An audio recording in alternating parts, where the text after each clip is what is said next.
This computer recording in progress. Yes, So we I are. think, yeah, I'm really excited to do the card pull with and discussing that. I also think because we have talked about doing or getting into the archetypes, Yes. again, because for me, and I had a dream about this the other night too, was like to bring forth these ideas so people can understand and then or unlearn or deprogram or, so interesting.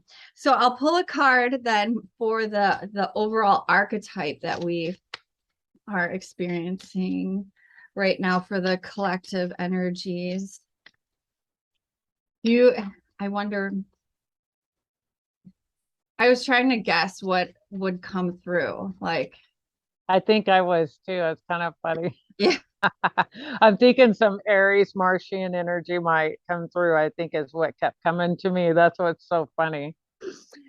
this is funny. Strategist. Oh, nice. Can you With can you the see chess. that? So strategic is gonna be, I would look at strategic as a Virgo energy. Oh, really? Okay. Yeah, Yeah. Virgo, but also Capricorn, possibly. And because the Aries energy, however, there is a part of Mars in Aries energy that would be strategic, of course, when it Yeah. comes to the warring energy. They have to Oh, have a strategy before going into war, right? right. Yeah. I thought of Mars right away. Yes, because of the action. But you're right though. I feel sometimes that Mars can be really well, what are the shadow energies is not thinking before they Yeah. act, because they just get so much fire in their loins. Yeah, right. But not only that, it's a like new discovery in a sense, discovering the unknown from a newness type energy. So yeah, Yeah. But yeah, I guess the strategic that would be really Virgoian. yeah, Okay. Virgo-ish, strategizing, analyzing, Analyzing, yeah. getting your layout of the land. Anyways, go ahead and read what that says. Yeah, attributes. The strategist is the sum of calm, clarity, and foresight. He will help you resolve your complex problems. His mind is a needle threading its way through the multiple mathematical possibilities that lie before you. We are easily overwhelmed by the sheer mass of information around us, but the strategist stays focused, precise in his analysis of cause, effect, and outcome. The persona. The strategist is a careful tactician. Through the clouds of smoke and the refractions of light, he sees the pieces shifting and many moves ahead. The whole game of chess, flexing and shaping itself into the likely and the unlikely. His brain is clear, and he uses his razor sharp logic to calculate the possible outcomes of any given path. He is comfortable amongst the abstraction and never blindsided by complacency. No narrow-minded academic trying to make events fit a predefined formula. No narrow-minded academic trying to. All right, he sees possibilities and options that you and I might overlook. The strategist's vision is wide, and he incorporates into his calculations his own behavior patterns as well as that of any opponent. A master of the checkerboard of night and day where destiny with men for pieces plays. Hither and thither he moves and mates and slays, and one by one back into the closet lays.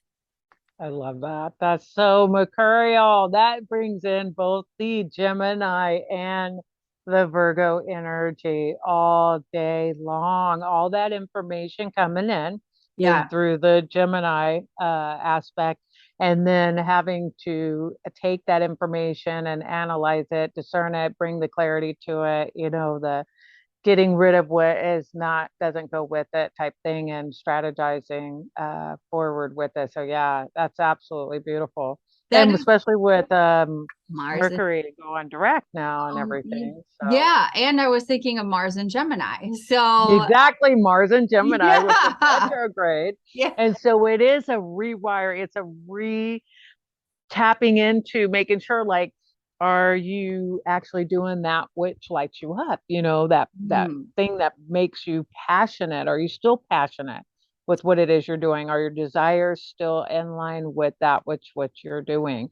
Or are things changing? And so it's a good time to, just go in and reconsider whatever it is that you're doing and making sure that it is what you want to do moving forward. Well, I also think too, as being a fellow Virgo myself, I really could relate to, I mean, I got overwhelmed just by the wording of this because it was so it was like over analyzing, and then I just shut down. Yeah, it So was a lot. I have to agree. The discernment could have been to hack it down about half, and it would have been just as potent. even if not more, because a lot can get lost in translation, and so That's why I like keywords. yes. Yeah, because people it sticks to people's minds, and then it's like whatever else needs to be in between. Like, Yes, then the oh, space in between that'll fill itself.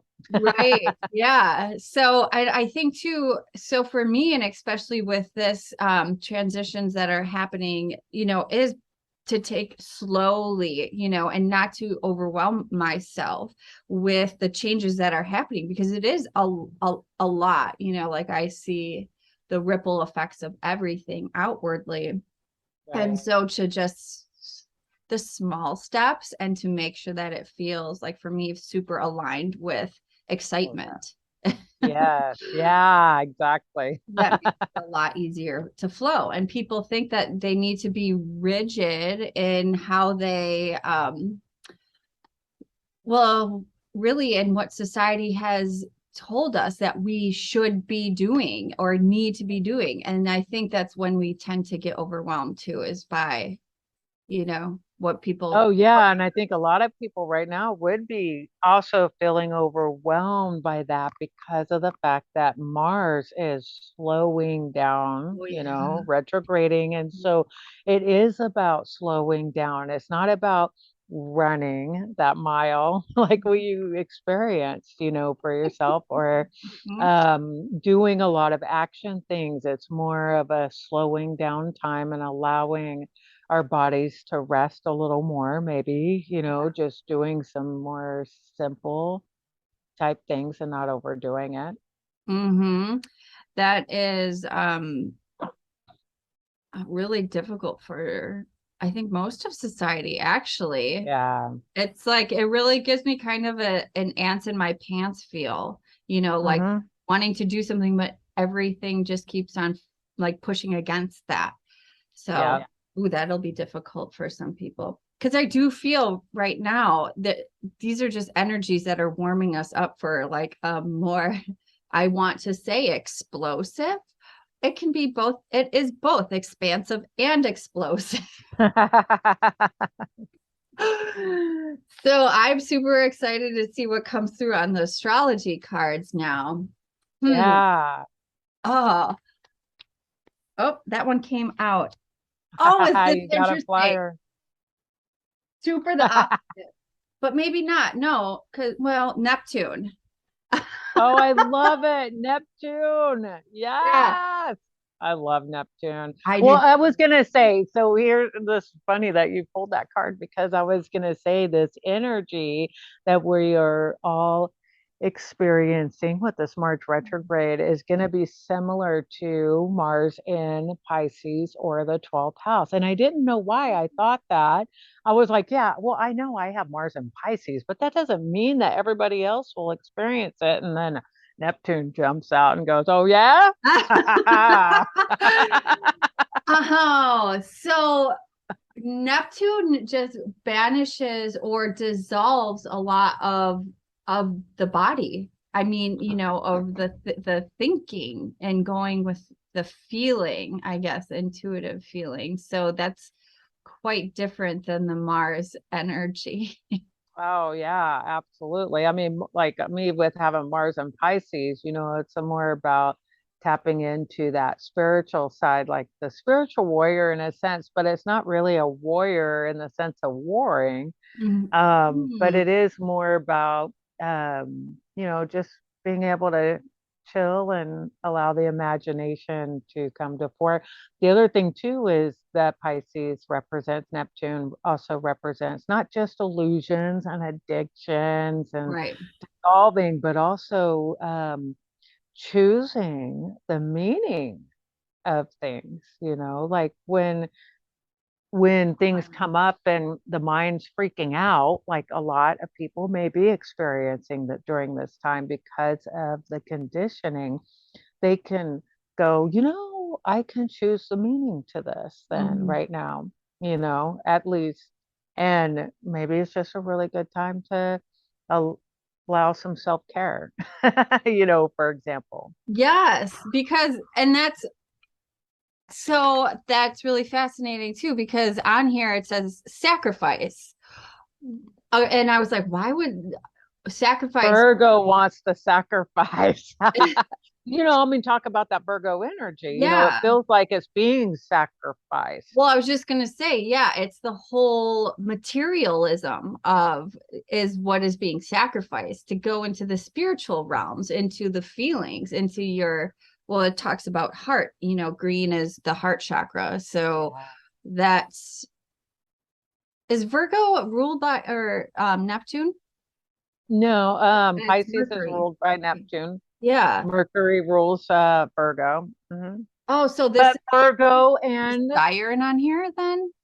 so what actually Virgo and Pisces, which are ruled by, Mercury and Neptune, they are on the same axis. Right. So they're opposites in the chart. Mm-hmm. I was just trying to figure out who this would or what symbolism, but I feel that's probably like a mermaid or a siren on here. Could be. I just think of like, Jesus and the Piscean age and stuff like that. So, okay, Not just, but I'll read this here. mermaid, hang on real quick. Mermaid would fit in, siren, any of those would fit in, including any fantasy type creature or person, like the Lord of the King or Lord of the Rings, the Yeah, elephant, all that, because it's all fantasy like, and so it's kind right. of cool. It But is yeah, go ahead and read, like see my that. my realm. Yeah, the fairies, I love it. Yeah. Oh, the whole idea of compassion is based on a keen awareness of interdependence of all these living beings, which are all part of one another and all involved in one another. And that quote is by Thomas Merton. Do you know who that is? I don't know. Okay. Nope. You are being directed into an area which may feel like it is unknowable. Surrendering to the mystery may best work now. Although nebulous, hazy, indirect, the energy of Neptune is one of the easiest to see. Where Neptune is placed in a chart is where we are most inspired, but also an area where we deceive ourselves. It is Yeah. the place of mishaps, bringing on undercurrents of strangeness. For so many, Neptune is the source of many troubles, since this card indicates escapism as well as beauty. Dreams, film, art, disappointment, and revere all fall under rulership of Neptune. Refusing to look at what's real or simply being unable to, as well as seeing enemies as friends and vice versa, are all traits brought on by this watery planet. This is a time where some may try to manipulate with their crisis and rescue cycles. Huh. Huh. Oh, that's so interesting. Exhausting friends and family with their many problems. There may be a lack of boundaries and confusion where some may orchestrate their victimhood. Be very certain that the victim is not you. Neptune is a place of beauty and that which is ethereal, not so easily reached. Neptune is inspired by visions coupled with nebulous thinking. Neptune represents glamour, the word glamour coming from the French word grimoire and connected to the word grammar, meaning to create magic or to cast a spell. Magi words. That's so fun. And It's the strategy and around that's happening. I love oh it because all this is yeah. talking to me and what I'm doing. Yes, yes. It's so cool. This card indicates poetry, music, art, and psychic mediumship, but also nebulous thinking. When it shows in a reading, any words spoken or promises given are either poetry from the gods in higher realms or words which may be lies. But more positively, these are messages from spirits or the tapping into your own higher awareness. It will be difficult to get to the bottom of the issue. You may see smoke and mirrors, find yourself engulfed in nefarious mist with blame cast on the wrong person or reason. With this card, you want to be absolutely clear and out front with everything. Neptune is the planet of sacrifice, so you may be asked to sacrifice something, usually related to ego, for some greater good. Neptune represents our link to the all and governs the last sign of the zodiac. Pisces is connected to everything past, present, and future. Neptune shows where we are vulnerable and also where we want to escape to. There are opposites in all higher things. Lovers can become porn stars, revere becomes drunkenness, and dreams turn into nightmares.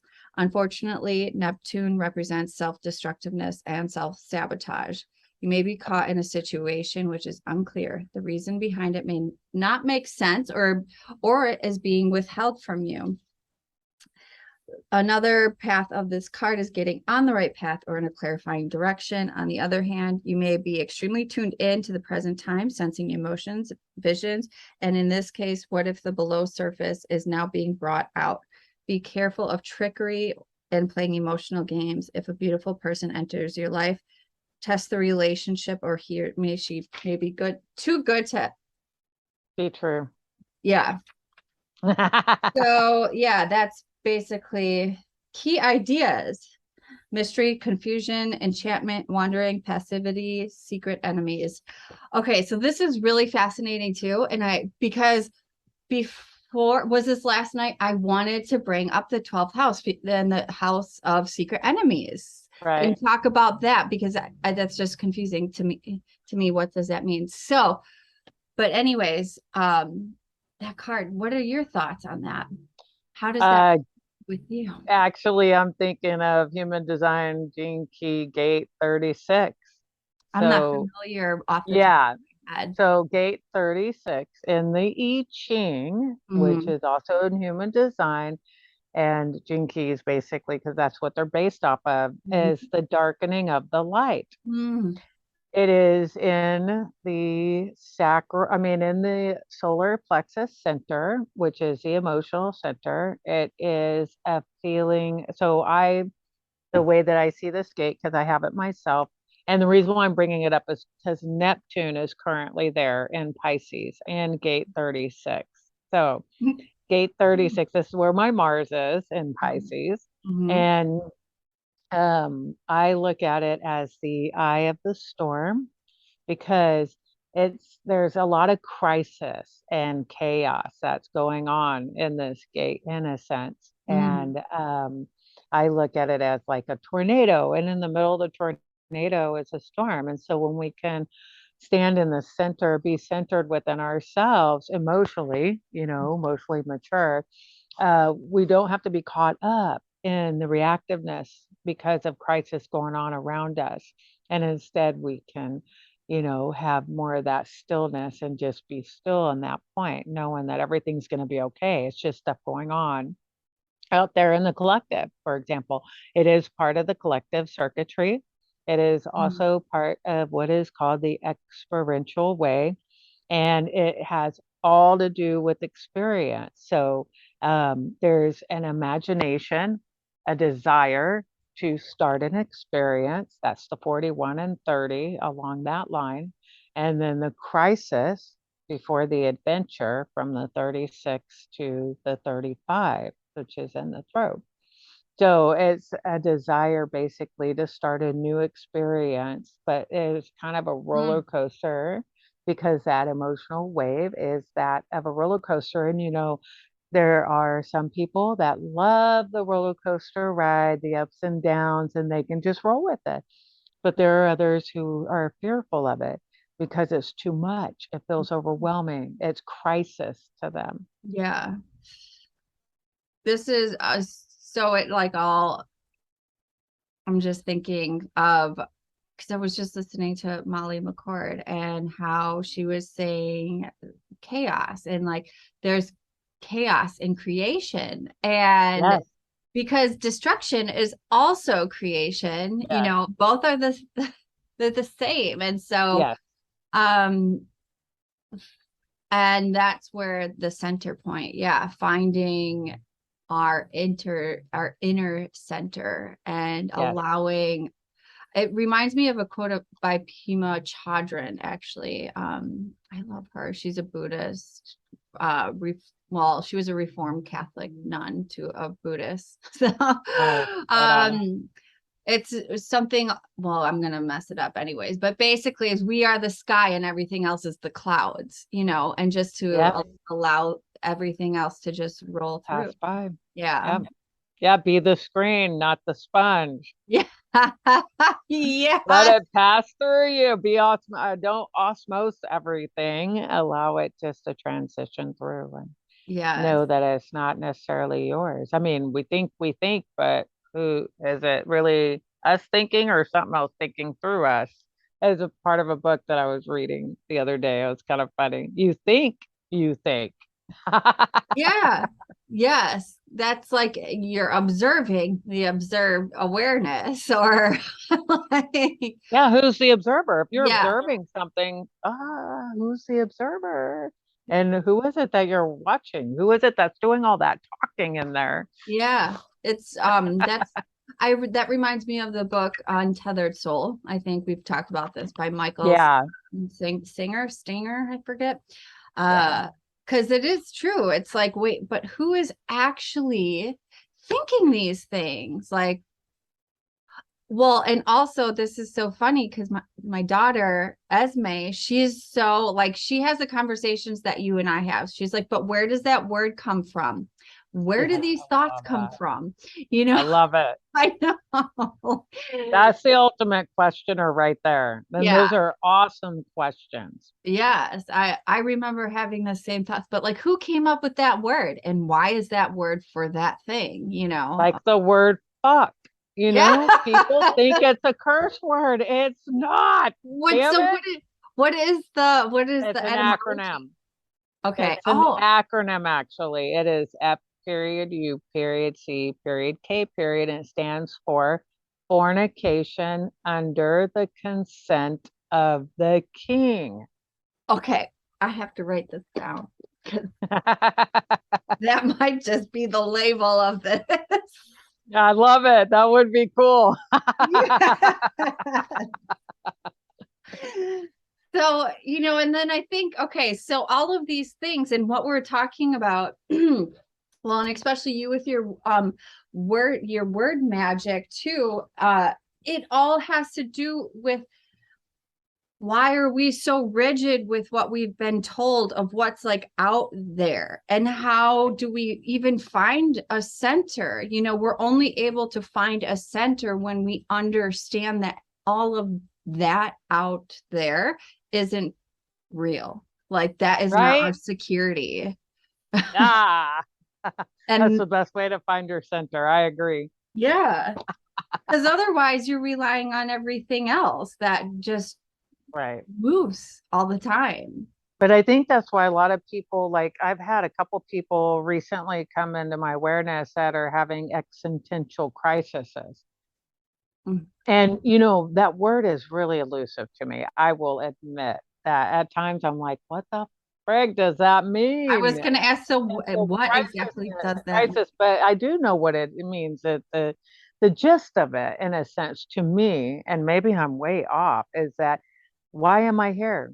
What's the real purpose of all this? Oh, And it does create a crisis because, well, I mean, if you find that nothing actually really matters at all, your mind is freaking the fuck out. Wait. What about your kids? What about your family? What about this? What about that? Oh my God. What about these people? What about that people? What about what? I can't live with nothing. You can't tell me there's nothing. What?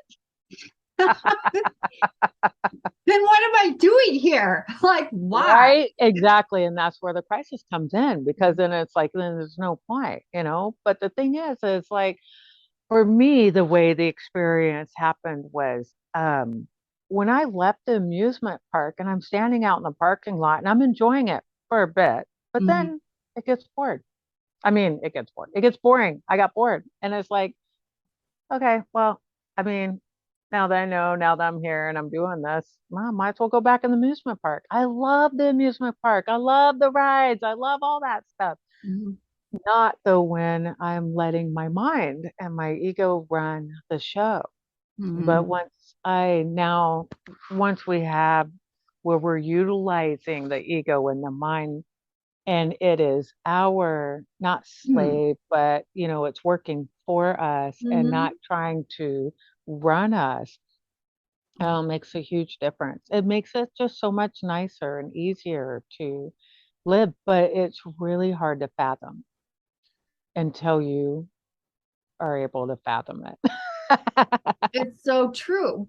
Well, because we've lived our lives with our mind leading the way and not questioning that, you Yeah. know, and that's what has been you think that you've been like leading with your heart, You think. you think I'm you kidding. think. Yes, exactly. You think you know. And then you're like, well, what have I been doing all along? Especially when you like for me, because I was like, I am aware, like and then the whole, everything came tumbling down, and I was like, well, what was I doing all along? What was I aware of? I know. That's so funny. I love it. Yeah. It's so true, though. Ah. I So wouldn't want to have to go through it again necessarily. Once was good enough for I me. I mean, yeah, it was a slow, and I think too, uh I feel too that for me, I mean, I don't it took at least a couple years for me to feel comfortable in questioning even what I was feeling I was really unbecoming. Does that make Yeah. sense? you Yeah, know absolutely. And even the thinking part makes sense too. yeah, yeah, and then really the discernment of it all, uh Yes. and then incorporating back out into the world, which is the part that I'm doing right now. Right. Yeah. Once we become okay with, oh, okay, so yeah, that's how it is. And I'm not gonna die. And even if I do die, it doesn't matter because we all just go back to wherever. Yeah. I mean, it's not like we die, just the body dies. Mhm. We're still alive no matter what. Right. The We're energy is eternal. still there. It just changes. Yeah. Have you had a near death experience? Yeah, probably. I mean, I've almost died a couple times, more than once for sure. So, I've had some crazy stuff. Matter of fact, it's kind of funny because um when I was a teenager and I was into drugs and stuff, my favorite was acid. And so every weekend we were doing that. And yeah, I mean, I'd hear everybody else's story of all these really cool trips they had. I never had that experience Oh, ever. really? Nothing like that. Yeah, I never talked to trees or had huge epiphanies or anything like that. But one time I had a bad trip and I did have an experience. I didn't know it was an experience though until much, much later. And the experience was of the nothingness that we're all just shells. Everything Mhm. is just there's shells of nothing. So what happened is I had this bad trip and I went to a friend's apartment and I just remember walking in, nobody was home. There was stuff all over the place. And back in the 80s, we had what were called towers or, stereo equipment that Oh, were yeah. usually towers. Yeah, stereo equipment. And I remember looking at his tower of power and all I saw were the shells. Everything was gutted. Hmm. It was the most bizarre thing I'd ever seen. I never thought anything of it though, until, of course, I was doing shrooms when I was much older. And I had that recall of that experience. And I'm like, so that's what that experience was trying to show me, was that there really wasn't anything, per se. And I just, yeah, it was just kind of interesting to reflect back Mhm. on that in that way. But yeah, that's kind of cool. As far as the near death experience, that would have been one that was, kind of like that. But I did have a short, very short near death experience where I almost drowned, and I got saved, which was cool. But I've never had any like where I went and visited with other entities outside of that type Right. thing, like some people experience. Yeah. I was just I was just curious because also I mean, I just think of that like in the nothingness and the awareness and energy, like people see, well, from what I've heard from near death experiences, is that's what they, not necessarily experience, but they recognize that everything is everything. Everything Yeah, is some, everything. not all. So Yeah. here's an interesting thing. Okay, so there are some different thoughts on near death experiences. Okay. I think there are some full on near death experiences, such as the lady who wrote the book Dying to Be Me. It's one of my Mm. favorites. It's a Yeah. really good book, and I loved what she got to see, and I can see that in a sense.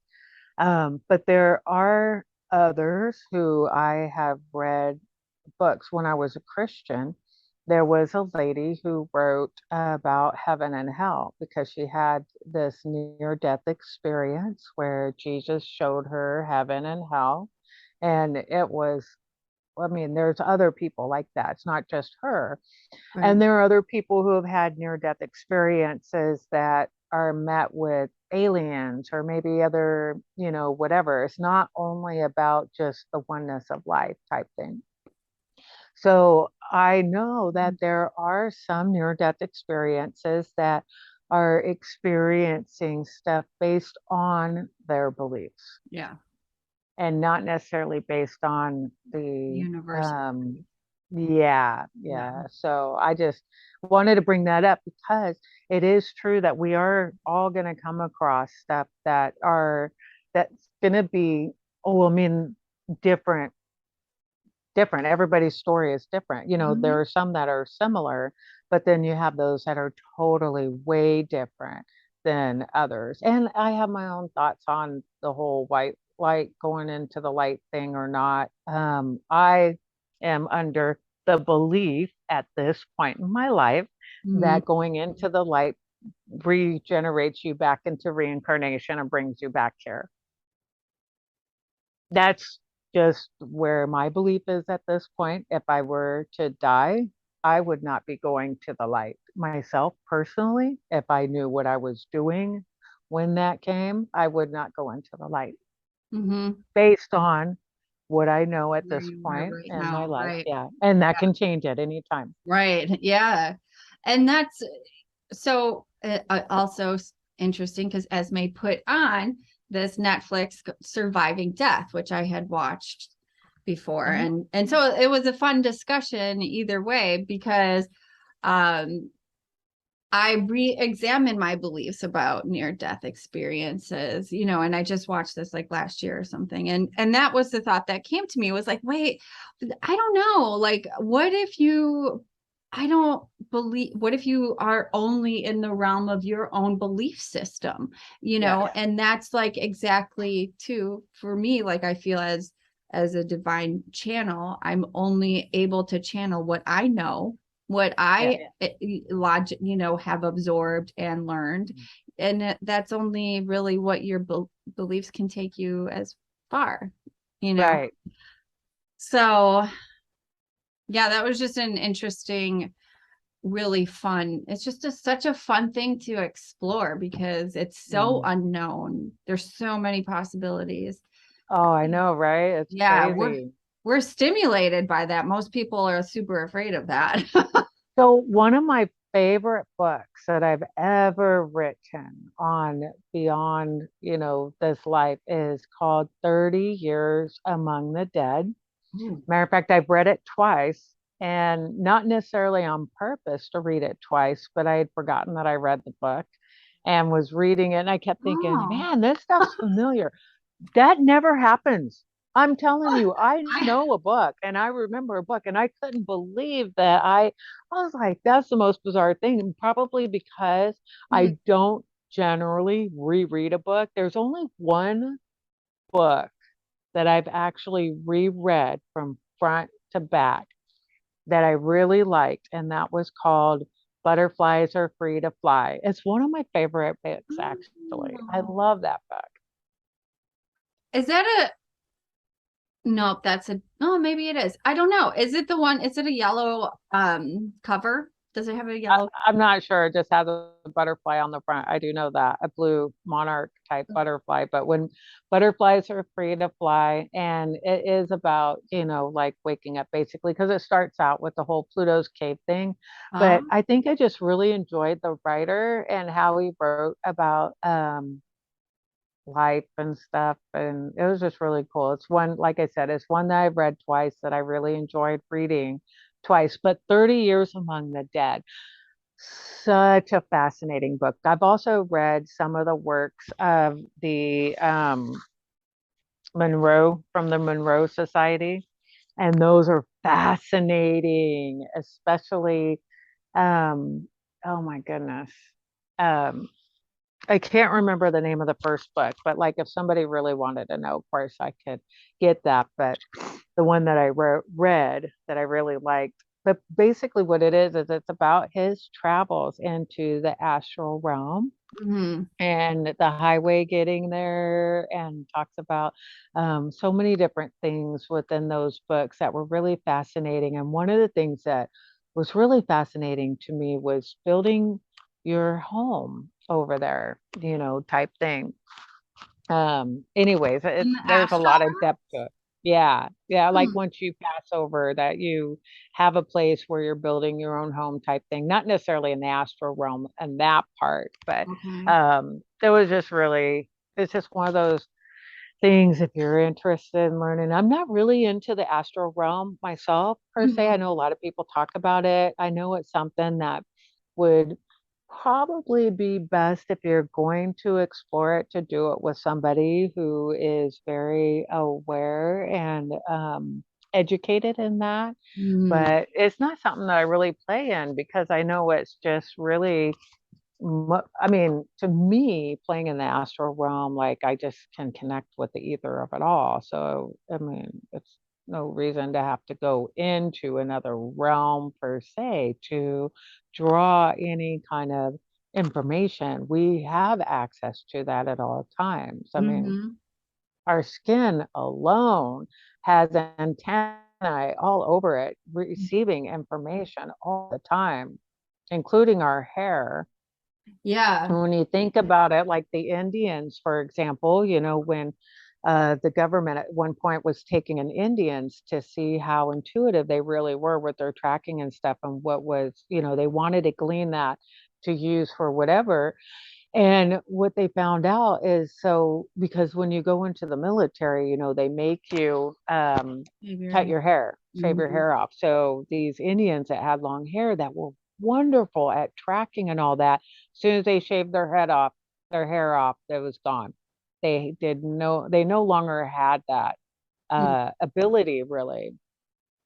I thought that was really fascinating. Oh, like that's the most interesting thing I think I've ever heard So, as and far as that kind of thing. even okay, so I was a hairstylist for 17 years, and like I knew our hair held I didn't necessarily know at that time because I wasn't into energy, but I knew that it held what we had consumed, at least in our hair. And so through the 17 years, I mean, every time a person would go through a life transition of like having a baby, buying a house, going through a breakup, they would cut their hair. And I had or found have it colored. or yeah, Right? yes, or have it colored. But most of the time, when it was more of a permanent life thing, it was cutting. And I found out that your hair holds energy. So you're literally like cutting off the old energy and you feel fresh, and I always was like, well, that makes total sense. Yeah, isn't that cool? That's such a trip. So, and that's really fascinating with, I mean, I never thought about that within the military, why they have you cut your hair. Yeah, right. I don't even know. I don't think they didn't know. They had no idea that that would even that there was a correlation. The study that I read Hmm. stated that they had no idea there was a correlation Hmm. between intuition, intuitive knowing, and the hair until that happened, till that whole, Well, yeah. that just brings up a whole nother, like, I mean, that would, I go to thinking like of all those dirty hippies, and the whole, like not the clean cut and the whole super group, you know what I mean? Like, The whims with dreadlocks. Yeah, I get it. yeah. Good one, huh? My aunt has dreadlocks. I was thinking about going dreadlock, but then I realized that I probably wouldn't like it as much because of just the comfortability. I don't think I would like laying on a head of dreadlocks. They're super itchy too. That too. That's the main thing. Yeah, I Yeah. don't want to be scratching my head all the time. I'm already itchy as it is. So I know. Yeah, I had a year where I just didn't brush my hair and I had just like natural. It wasn't dreadlocks. It was just matted because I was really drunk and high all the time. So yeah. And having sex all the time. I yeah. know that matted hair.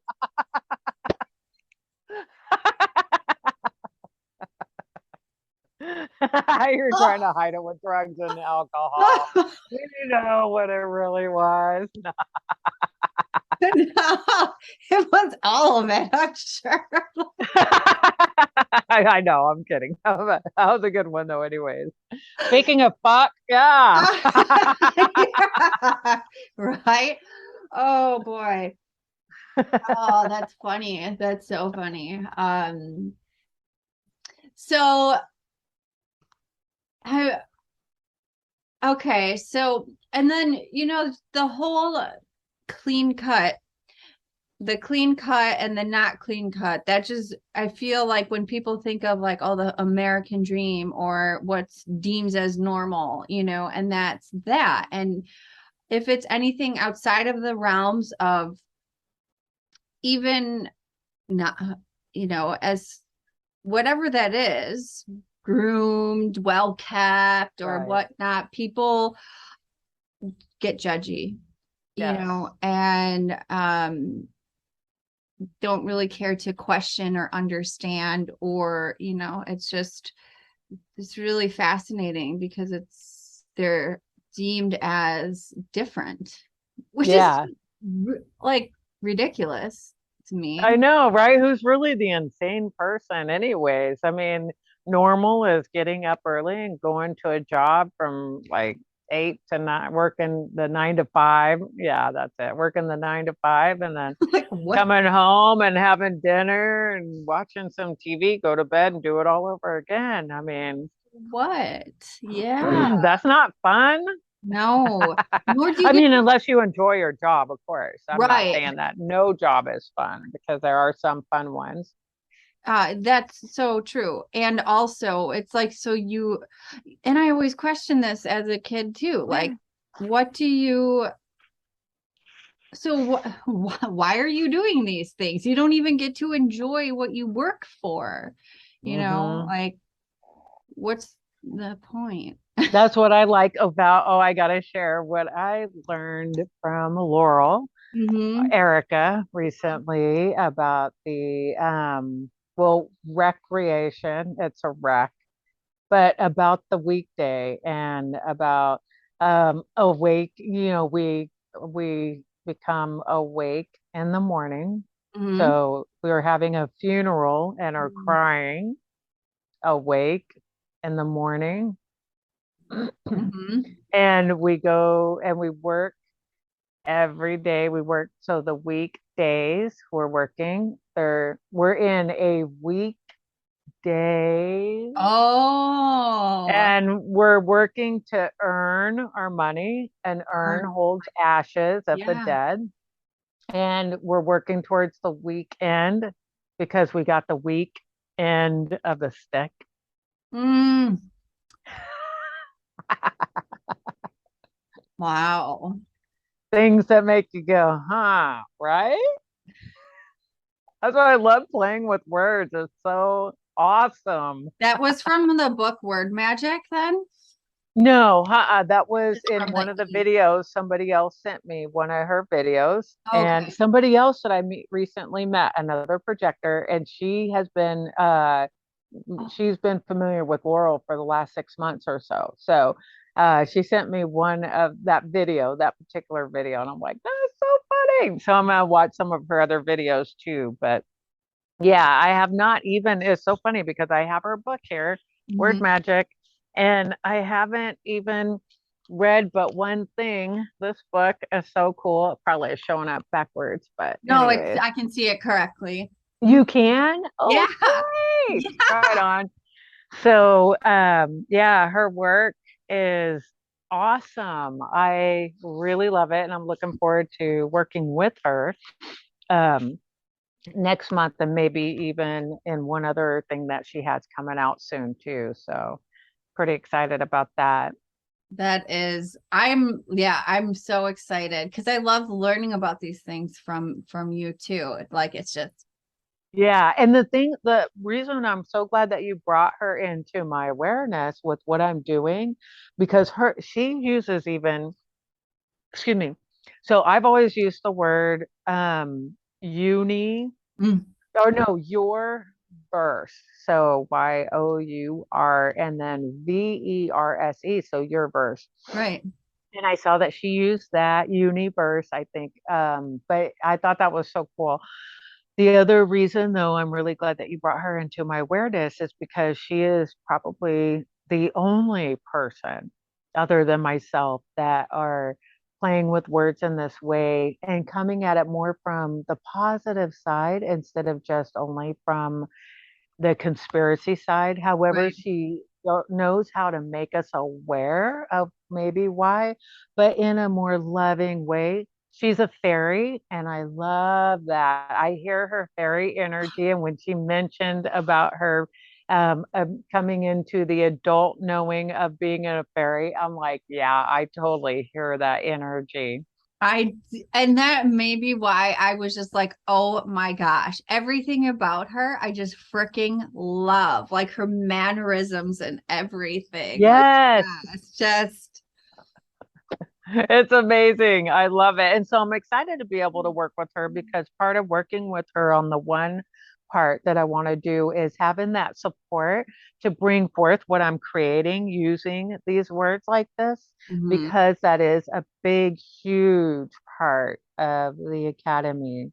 And I was not even aware that working with her in this capacity that I'm going to is to help support in a small community like thing, my mhm, work. Whether I'm a writer, a poet, or like what I'm doing with the school or right. academy, anything like that. So when I found the depth of that, when I found out the depth of that, I was like even more excited. Yeah. It is. I mean, again, I always bring up how freaking fascinating it is how things come into our existence, into our reality. You and I, like me bringing in, I don't, that one podcast, and I was like, you'll love her. Oh yeah, right? And then how that just, yeah, really comes back to and for you, really. That's so cool. That's really Yeah, I love that. exciting. Yeah. And because I think with the word magic, I mean this it's like what Neptune was saying in the card. It breaks down what we put meaning to, so it Yes. really dissolves the barriers of what the old words put there, and really Yeah. give a new light to the meaning, which allows us to Mhm. bring new meaning into our life. And new strategy, new ways of strategizing that Yeah, may not be the same as the old ways of doing it, where we're just trying to kill it, right. bring it and kill it, you know? You must submit to me. Yeah, Yeah, right. so it's cool. It is. It really is. And so that is really magical. Exactly that. It Huh. is, yeah. So that's a beautiful ending point, I think. Yeah, That was so fun. I agree. Yeah, it was awesome. I love the way that we take things and go around and come back and tie everything together. It's beautiful. It is. It is so beautiful. And those cards were super fun to dissect as well, Yeah. and to bring out to what is going on in the collective and bringing that back into. Yeah, and I would like to just say, just for everybody, of course, anybody who's listening to this, discernment, Mm, always discernment with go within yourself. You have it there, and that's where you can discern what is correct for you and what you can let go of and don't even need anymore. Relaxing and enjoying whatever it is that is lighting up your passion. I feel at the beginning of my unbecoming, I was hearing discernment so much and I didn't even really understand what that meant. So, I feel for me, and if anybody is curious on how to tap into that, it's like what I felt I needed to clench onto, or that was really tight, those were things that needed to loosen the grip and also to let those dissolve, versus the things that brought me fulfillment and peace are things that were for me. Yeah. And I would add just one other little thing Yeah. because sometimes it's hard to imagine that the correct thing is going to happen. And so, when with anything that anybody is intending or desiring to have show up in their life for them for the highest good, and with everything I Mm. do anymore, and I started doing this year, and it's been so potent, is I always invoke the highest good because in that way my mind can relax, which helps the body to relax, knowing that only that which is going to be for the highest good of all involved is going to show up. Because a lot of times we really think we want something and it's really not for our highest good, but life knows and it'll help take care of that for us. it, it's so true. Very, very valid and great pointing And out. on that note, kiss a fool. Yeah, Yeah. I was gonna say. Wonderful. Yay. Thank you so much, Denise. And yeah, I just thank you again for sharing this space with me. And Well, thank you for having me on. I so yeah, love these absolutely. bi-weekly calls. It's a lot of fun. Super fun. Enjoy it totally. So thank you. And we'll talk soon. Bye, everyone. Bye.